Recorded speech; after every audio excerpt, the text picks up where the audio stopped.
today I am giving away a secret, like this huge secret. You're going to be totally astounded. Hey there, it's Jeff Luther, and you are diving into the podcast for the Service Business Blueprint. This is where I walk with you and help you unlock the secrets to building a thriving service-based business. We talk about everything from starting out to setting milestones in your company you didn't even know would exist. We'll cover entrepreneurship, personal growth, mindset, everything you need for success in your service-based business. You ready to build that blueprint?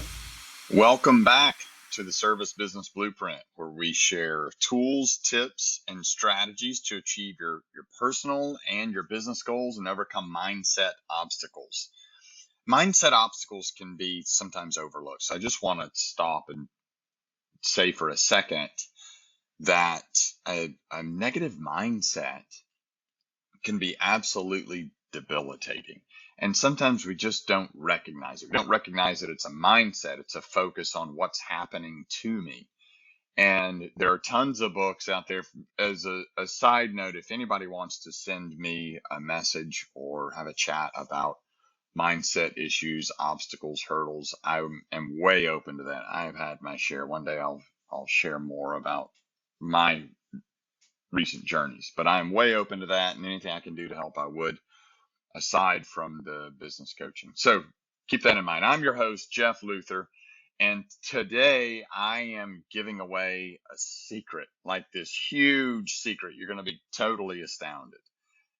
I'm jumping in headfirst to a topic that kind of seems to be a hot button in the home services businesses as we go into winter, which is traditionally the slower season for most of us. So this is something I'm seeing a lot of. I'm engaging a lot. People are asking me about it. I see it a lot on some of the chats, Instagram posts, some of the Facebook groups. And the topic is one I've been bringing up a lot lately in both my Instagram reels and actually on the podcast. It's because I've been dealing with a lot. It's up front and center. So what if I told you I was going to give you the number one marketing tip that is absolutely guaranteed to grow your business's top line? That's what I'm doing today on this podcast. Now, it's unbeatable. You can't fail. You implement this, you absolutely cannot fail. If I told you that, I know right now that 100% of the audience is tuned in 100%. So 100% of you are totally in. You're tuned in to the podcast right now. Then, what if I told you that the secret was effort? Now, half of you just tuned out. I know you did. So that's okay. I'm fine with that. I'm fine with talking to the other 50% today. So I want to talk about AdWords and paid search, like Facebook ads, Google AdWords, Google local services. This is the topic of conversation right now in the home services world. And when it comes to marketing, I always try to think of things that I can do to market that my competitors can't, right? So if you think about AdWords, paid search, Google local services, Facebook ads, all those things, is that something that you can do that your competitors can't? Maybe you can. Maybe you can spend more than some of the smaller operations or some of the folks with less profit. But if you're using paid search anything, then your competitors can easily do what I call rip off and deploy, right? You just rip it off, replicate it, and you deploy it in your own business. All they have to do really is to be willing to pay more. That's how they beat you at it. And there are other ways. There are other ways that you could do it, and they could still beat you. But I'm being honest to say I don't know enough about it to speak from a real educated perspective about it or have a real intelligent conversation. But really, all they have to do is be willing to spend more. And honestly, this still actually takes time. When you're doing paid search, you're doing AdWords, it all still takes time. It's a grind to get the results that you want. It's not necessarily something that you can just set and forget and it works overnight. Now, in some instances, there are folks that are good enough and there's enough of a gap that they see where they can make it work overnight, but then somebody else sees it and they come along right behind you. That's really how it works. First, I want to talk about sales funnel. So if you look at sales funnel, and I don't mean like funnels or email marketing campaigns, drip campaigns, any of that kind of stuff. I mean like a real sales funnel. I want to compare that to paid ads or paid search. This is not to be confused with ClickFunnels like I talked about, but a sales funnel is very similar. But I'm talking about good old-fashioned work sort of sales funnel, effort sort of sales funnel. What you put in is what you get out sort of sales funnel. Some people call it pipeline in some circles. It's a step-by-step process that actually leads your potential customers through awareness of your brand, awareness of your product or your service, interest in your product or in your service and what you're offering. It leads them to make a decision in your product or service, and then it leads them to action. You lead them through all of these different steps, all of these different phases of a business or phases of a buying decision. The huge benefit here, and some may argue that you get the same thing. You know, you do paid search. It pops up and says, "Hey, we're right here in your neighborhood. #1 reviews or 5-star reviews or whatever it is." And then they click a button to read something about what you do, and then at the bottom it says, "Click here for a free estimate." And they click for the free estimate, and that takes them to an area to enter their phone number or enter their email address, and then they'll get the free estimate emailed to them, and then you can call them. So people will say that it's the same thing. The very, very different piece of this, the huge benefit here is that you get to nurture at every stage of a traditional sales funnel. Think about it. If someone calls and you can talk on the phone, and let's say this is like pie in the sky. I was just grabbing at straws here for the purpose of this exercise. If they call and you have a chat with them and you learn that they also have a child with a genetic heart disease, you also have a child with a genetic heart disease, or genetic defect, whatever it is, something big, a life thing, you just made a huge connection. Or you learn that you both have pit bulls, or you both have Boston Terriers, or you're both like the Atlanta Falcons. You're making a connection in part of this process. That's the relationship building of sales. That's hardly the point, but you get the idea, right? You get to nurture at every stage of a sales funnel. You do not get to nurture at every stage of a click funnel. They are different. You want to nurture because you much prefer to sell more of the same than keep churning customers and increasing your ad spend. You want to sell more to the same. So if you're a plumber, they're going to find you and call about irrigation systems when you set your flyers out, or whatever it is that you're doing. Yeah, you want to install that irrigation system, but you want to build that relationship. You want to build that rapport. You want to make that connection, because then you want the water heater installed. You want the sewer line unclogged. You want the leaky faucet repair. You want the toilet replacement repair. You want all of those things that come with plumbing. So you want to build that relationship. If you're doing AdWords just on irrigation systems, then that's the click through, that's your click funnel, and that's the business that you end up getting. And once you're done with that irrigation system, that business is gone. Or you're doing plumber emergency and you have that click through, then they click and click and click, and then they call you out and you do the plumber emergency. Well, your tech is the one out there doing the work. And as I've learned in the last year or so, a lot of the home service businesses don't use their techs for marketing. So that relationship ends there, and it's a lost opportunity. Ad spend does not allow for this relationship.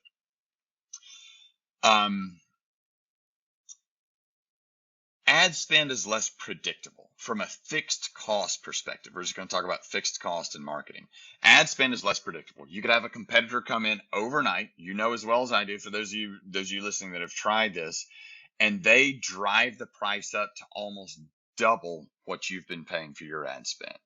All of a sudden, someone new to the business gets the bird in their ear that tells them they need to go do ad spend. They do a little research and they realize that they could pay $7 a click for something that has traditionally cost you $3 a click, and then your cost just went up. With sales funnel behavior, you have a lot more control over your costs. You can leverage at will. So if it's an activity, which I'm talking about here, it's an activity, it's effort. You increase your effort, you increase your output, and you increase sales. It also, with traditional sales funnel activity, it makes you watch your activity. It makes you watch what's happening. With sales funnel behavior, you have more control over your costs, obviously. You can leverage at will, but it also makes you watch your activity that's relative to your desired outcome. If you know that you need 15 proposals to get 3 contracts, and you're working and getting those proposals, and all of a sudden you go down to 15 proposals to get your 1 contract. Okay, well, what's wrong with my proposal here? You can find that gap. It's much more difficult to find that gap when you're doing ad spend, local services, any of those things. This becomes much more scalable over time. You can see where things are changing in real time, as opposed to waiting and talking to your IT guy when they do their monthly report or weekly report or whatever that is, to learn where the piece of the process is breaking down. As a week goes by, 2 weeks goes by, 3 weeks goes by, 4 weeks goes by with little results, you go back and review the past for your ad spend. Well, you lost that 4 weeks of time there trying to change your game to increase your revenue. What I want to do now is just I want to walk through a sales funnel. I'm going to share my screen. So for those of you listening, you'll be able to find this on our YouTube channel. This is the huge marketing secret that I was talking about, right? The sales funnel. Effort. What we want is more sales. That's the whole idea. That's why we do ad spend. That's why we do Facebook ads. That's why we do local services. I'll stop right here and add also that I'm not poo-pooing any of these. They all work. They all have their place. I also want to make sidebar that Facebook ads, if you're willing to do Facebook ads, why not go one step further, and maybe as part of the funnel, you start joining Facebook groups, neighborhood groups, things that are local to you. Pop in at the end of the evening, help somebody out, give an answer to a question. That is another piece that you can do that you can control, that you can scale, and will also ultimately drive sales to the bottom line. So this is the sales funnel I'm talking about. This is what it looks like. And this is from a very high level. The reason these things are in here is the purpose of this exercise is just to explain what I'm talking about. So we go from handing out flyers, getting the phone to ring, doing estimates on the people calling, asking about our service. Those estimates turn to proposals. We get the proposals sent out. Then we sign contracts, and that is the end of the funnel. That leads to more sales. That increases top line revenue. Bottom line revenue is a whole different issue. I can speak until I put you to sleep on that. That's kind of my game. But this is top line revenue. That's what we're increasing. So let's do this. We're from a very high level. This is kind of the idea. 1,000 flyers gets 100 phone calls. 50% of the conversion rate from our phone calls gets us 25 estimates. We know if we send out 25 estimates, we get 15 proposals. We know that if 15 proposals go out, we have to submit 15 or so to get 10 yeses. And 10 yeses out of 10 contracts that we deliver, we know we are like 90%. So 9 out of 10. So if we're doing 5 things a week, whatever those things are, if we're making 5 sets of curtains every week and we want to do 10, we'll kind of walk through what we have to do. All right, so we're doing 5 things a week. We're doing 5 sales a week. We're building 5 dog houses. Whatever that is, I want to show you how to build this sales funnel and work backwards. So we're doing 5 of those things a week. What do we need to do to get more contracts? Well, we know that out of every 10 contracts we get 9 jobs, right? So out of every 10 that we send out, 9 come back, and that confirms our job. So if we're doing 5, we want to get to 10, then we need to be at, well, I don't know what, 12 right here. Or whatever that number is. You can do that simple math. So then, all right, so if we can send out 10 contracts and get 9, the proposal is the thing that happens before the contract. So how many proposals do we need to get out to get those contracts? Well, I know If I submit 15 proposals, then 10 of those are going to come back as a yes. I like this proposal. Send me a contract. Let's get started. So if we have to get 15 proposals, then the way that we get a proposal is we have to go out and do an estimate. Okay, you want this doghouse? I'll build it right here. This is what I'm going to do. It's going to be purple and pink and have fur on the front. And I can do it in 2 weeks, and it's going to be about this cost. Okay, that is fantastic. Out of 25 of those, we get 15 proposals. Okay, perfect. I like the estimate. Send me a proposal. See how we're working this thing kind of backwards? All right, so what do we have to do to get the estimates? Well, the phone has to ring. Someone has to call and say, hey, I hear you build doghouses, or I hear you make curtains, or I hear you do home inspections. So that thing, we know that every time the phone rings, we have a 50-50 chance of getting out there to do an estimate. We have a 50% conversion rate on our phone. So every 100, we get 50 opportunities to do an estimate. 50 opportunities to do an estimate. If you're looking at our numbers here, 50 opportunities to do an estimate would get us 30 proposals. 30 proposals is going to get us 20 yeses. 20 yeses is going to get us, let's see, 18 actual jobs, 18 signed contracts. So we're still working backwards. Phone to ring, 50% conversion rate. So if flyers is our thing, this is what I'm getting to. If flyers is our thing, that's our effort. That's where we're going to increase our output. That's where we're going to outwork our competitor. That's where we're going to double down. That's where we're going to hand out 50,000 flyers when they're handing out 5. If flyers is our thing, and 1,000 flyers gets 100 phone calls. 100 phone calls, we convert half of that, so that's a 50% conversion rate. Gets us what? That would give us 50 estimates. 50 estimates gets us 30 proposals. 30 proposals gets us 20 yeses. 20 contracts gets us 18 jobs. Then we made our number. I can walk you through what my number is for getting a home inspection. I can tell you that I have to get in front of about 60 agents to get the opportunity for 4 inspections, which ends up being a total of 2 over a span of probably 2 months. So I have a very long marketing cycle, a very, very short sales cycle, because they typically are calling us and needing the inspection done within the next few days. So that is from a very high level, the sales funnel. I will stop sharing my screen now and get back to real life here.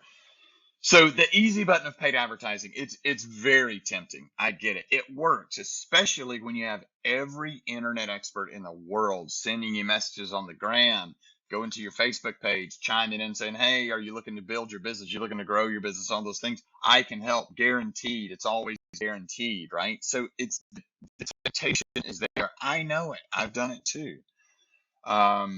Especially when they say, hey, I can 10x your business immediately. Have you ever done paid advertising?